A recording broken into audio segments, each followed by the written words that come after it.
Sekolah SD Negeri 228 yang saya hormati, rekan-rekan guru, dan juga rekan-rekan sejawat saya.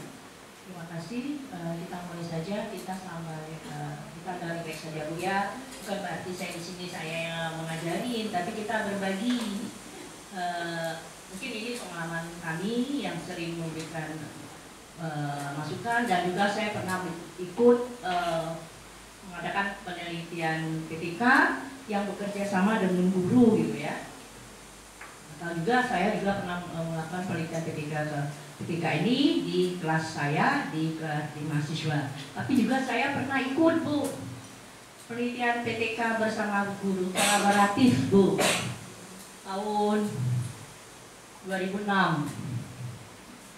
dengan SD yang Ibu Iza itu, Ibu Ustazah Iza itu di madrasah ya, madrasah. Alhamdulillah waktu itu saya bawa guru dan menang tingkat kementerian. Dan saya bawa gurunya presentasi di Jogja. Jadi ada kerjasama Bu, jadi memang bisa gitu ya. Peningkatan perolehan bahasa tulis siswa. Saya tak nama sekolahnya kan baru. Para madrasahnya dengan lupa saya. Punya Bu Iza itu. Dulu belum namanya apa dia, saya nggak tahu. Itu ya madrasah ibtidaiyah yang ada di jalan apa tuh? Dapatin Lama. Punya pengajian juga. Baik. Baik Ibu, kita lihat bahwa ini penelitian tindakan kelas, orang sering menggunakan classroom action research ya. PTK, apa sih PTK itu? PTK adalah penelitian refleksi diri yang dilakukan oleh praktisi. Ya, jadi praktisi Bu yang melakukan. Jadi PTK itu praktisinya dulu. Nanti ada penelitian tindakan sekolah, PTS kalau dulu kerjasama dengan kepala sekolah dan pengawas. Ada dulu Bu untuk saya kurang paham zaman tahun berapa itu, karena saya ikut membimbing kepala sekolah atau pengawas. Tapi ini kita coba di PTK di kelas ya Bu ya. Di dalam kelas dalam rangka meningkatkan proses pembelajaran dan hasil belajar. Jadi PTK ini meningkatkan proses. Ya kalau prosesnya bagus pasti ujung-ujungnya juga hasilnya juga bagus ya. Itu kan kita lihat bahwa tadi sudah bicarakan oleh Bu Ana bahwa ketika Ibu ngajar pernah tidak terpikir bahwa saya ini ngajar apa-apa, tapi masih kecil juga masih anak saya. Karena Ibu kalau ngajar koreksi tidak ya? Aku ngajar perasaan pula pakai model, pakai media, pakai apa-apa saja. Tapi ternyata anak saya kecil. Nah itu refleksi Bu. Dari hasil refleksi itu Ibu berpikir, misalkan mata pelajaran misalnya di dalam matematika, misalnya mata pelajaran pecahan gitu ya, pecahan biasa saja, nggak usah campuran. Ternyata saya sudah menggunakan media, tapi anak saya nggak bisa. Misalnya 2/4 ditambah 1/4 itu susah sekali, 2/4 tambah 1/4 susah sekali. Apanya yang membantu? Rasanya saya sudah semaksimal mungkin. Nah, Ibu kalau seperti itu sudah merepresi. Dari situ bos saya kuncinya akar PTK itu. Di situ akarnya ya. Jadi Ibu sudah merasa ada kegalauan di dalam Ibu mengajar. Ada kegalauan Ibu mengajar. Nah, disitulah Ibu mengatakan, baik, saya ngajar tadi bagaimana? Coba refleksi Ibu ngajar tadi. Ketika pakai PBL atau pakai media, bagaimana? Kalau kita misalkan saya tidak menggunakan model, Anda sudah kadang-kadang menggunakan model PBL, model inquiry, discovery, model media, udah semua. Tapi mungkin saja pelaksanaannya tidak maksimal. Nah itu yang perlu Ibu lihat step itu. Ibu lihat stepnya itu. Kalau PBL orientasi, atur siswa, kemudian menyimpulkan dan mengorganisasi. Di bagian mana yang menurut Ibu ini tidak optimal? Jadi kita saja mungkin sudah melaksanakan, tapi kita punya masalah belum optimal ketika menggunakan media di bagian untuk mengorganisasi siswa itu mungkin tidak punya pengenalan masalah. Misalnya kita bukan PBL ya, problem based learning. Nah itu. Atau juga akan ada lihat, kita juga lihat siswanya. Apakah anak kita ngantuk atau apa ketika sedang kita ngajar? Bisa jadi begitu, Bu. Jadi kita lihat bagaimana siswanya, bagaimana kita sendiri. Refleksinya begitu, jangan lupa refleksi siswa saja, refleksi diri kita dulu. Berani dah? Berani dah? Berani lah. Kita kadang-kadang guru ini tidak berani, Bu Eva, mengungkapkan apa yang telah kita lakukan. Kalau mau PTK harus berani. Apa sih yang sudah saya lakukan? Apa sih yang ingin diharapkan? Oke. Itu prinsip dasar ya. PTK itu berkelanjutan. PTK itu adalah upaya berkelanjutan secara siklus. Jadi penelitian ini tidak bisa satu selesai, Bu. Ya, tidak bisa selesai. Sudah saya ajar selesai. Kalau penelitian yang penelitian formal seperti eksperimen boleh. Tapi ini tidak bisa satu siklus. Ibu setelah melaksanakan tadi dengan PBL, ibu ngajar mungkin dalam minimal satu siklus itu 2 kali. Ingat Bu ya. Minimal itu Bu, jangan satu siklus 1 kali pertemuan. Jadi minimal itu biasanya 2. Kalau satu siklus 1 kali pertemuan itu salah. Itu tidak berteori itu. Teorinya begitu. Mau 3 pun monggo boleh, tapi minimal dia satu siklus itu 2. Nah, ketika ibu satu siklus tadi dengan menggunakan model PBL atau media apapun, ibu lihat hasil yang telah dia capai. Ada perubahan enggak? Nah, itu nanti ada lembar observasinya, Bu, nanti yang lain mungkin ada lembar observasinya. Jadi ketika ngajar makanya dia kolaboratif, Bu, tidak bisa sendiri. Ya, Bu ya, ketika tidak bisa sendiri, Bu. Bu pakai CCTV tidak bisa. Tetap harus ada yang mengawasi, ya, kolaboratif. Jadi nanti guru yang itu pegang lembar observasi, nanti mungkin lembar observasi dari proses pembelajaran, nanti dia conteng lah. Misalnya kalau dalam RPP-nya siswa begini-begini, ada tak? Conteng tidak, khususnya. Makanya dia kolaboratif, Bu. Ketika itu kolaboratif. Nah dari situ nanti di tahun 29 kalau misalnya siklus 1 tidak beres, lanjut siklus 2. Di siklus 2 belum selesai juga, maka lanjut ke siklus berikutnya. Kemudian integral. PTK merupakan bagian integrasi dari pembelajaran. Jadi ini merupakan bagian dari suatu proses pembelajaran bahwa jadi dia tidak bukan di luar pembelajaran, Ibu, dia di dalam kelas. Di dalam proses pembelajaran ilmiah, tetap ilmiah, Bu, walaupun ketika kayak mau lihat-lihat tetap ilmiah, Bu. Mengapa? Diagnosis masalahnya bersandar pada kejadian nyata. Jadi ibu, misalnya anak ibu tidak bisa misalnya misalnya menemukan atau menghitung pecahan kalau itu matematika, bahwa kita memunculkan itu tidak mengarang-arang. Memang itu ada kejadian di kelas. Kemudian motivasi untuk memperbaiki kualitas harus tumbuh dari dalam. Bahwa ketika ibu habis ngajar, ibu ada kegalauan, itu dikatakan motivasi itu untuk memperbaiki kualitas ya.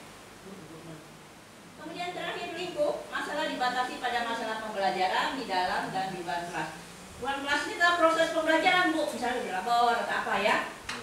Tapi kalau misalnya masalah sarana, itu tidak bisa. Itu bukan urusan kita guru, Bu. Urusan kita ngajar ya. Nanti sarananya tidak lengkap, itu tidak bisa di PTK. Bagaimana meningkatkan sarananya? Seperti itu. Tapi kalau di dalam proses ibu sendiri kan yang mau taatinya. Kalau sarana tidak bisa. Jadi yang hal di luar proses pembelajaran tidak bisa. Tetapi dia harus tidak boleh di luar kelas, boleh di dalam seperti labor kan di luar kelas ya. Lanjut. Nah sekarang kita lihat apa sih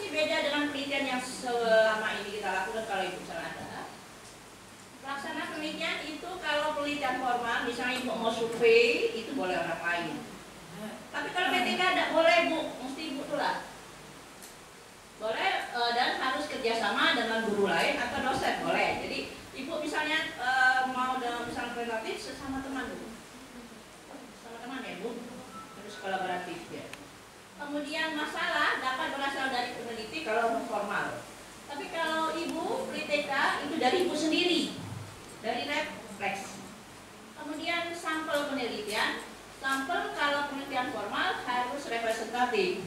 Tapi kalau dia tindakan kelas, itu representatifnya menjadi persyaratan penting subjek dan alat kelas yang punya masalah. Seperti Bernard katakan, PSD ini tidak banyak kelas ya bu, satu ya bu.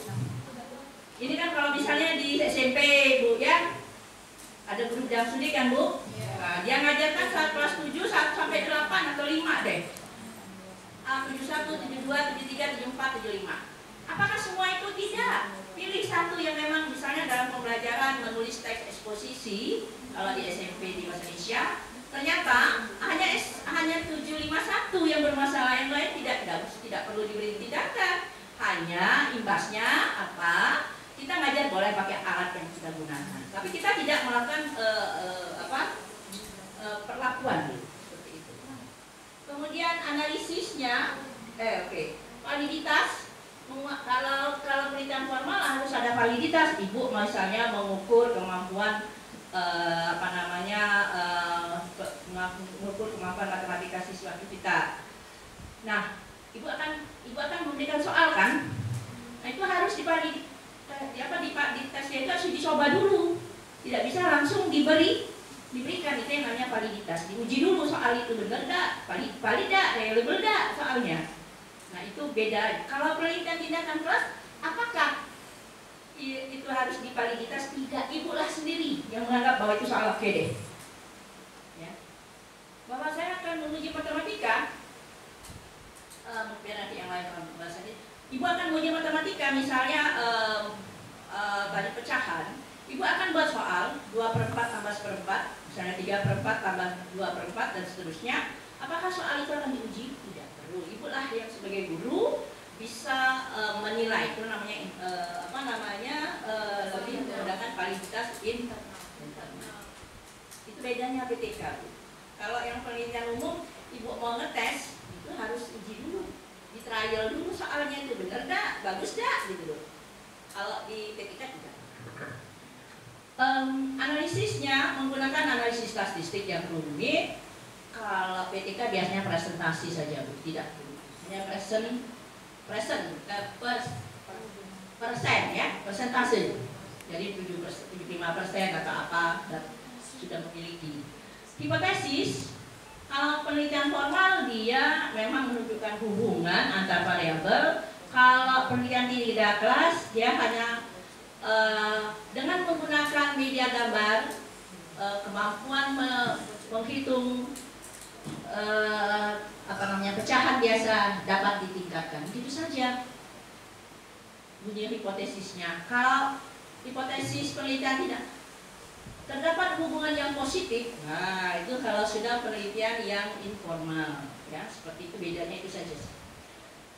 Tujuan, kalau penelitian formal dia mengembangkan teori atau mencari temuan baru. Kalau Anda PTK tidak, kita hanya tujuannya memperbaiki proses pembelajaran. Tujuan kita hanya memperbaiki saja, tidak menguji hipotesis, tidak menguji ilmu, teori tidak. Hasil penelitian bukan produk ilmu atau penerapan ilmu. Kalau itu penelitian biasa, kalau kita penelitian PTK merupakan metode praktis peningkatan mutu pembelajaran. Jadi itu bisa hanya untuk meningkatkan mutu pembelajaran. Ibu nanti misalkan gini, ibu menggunakan PBR.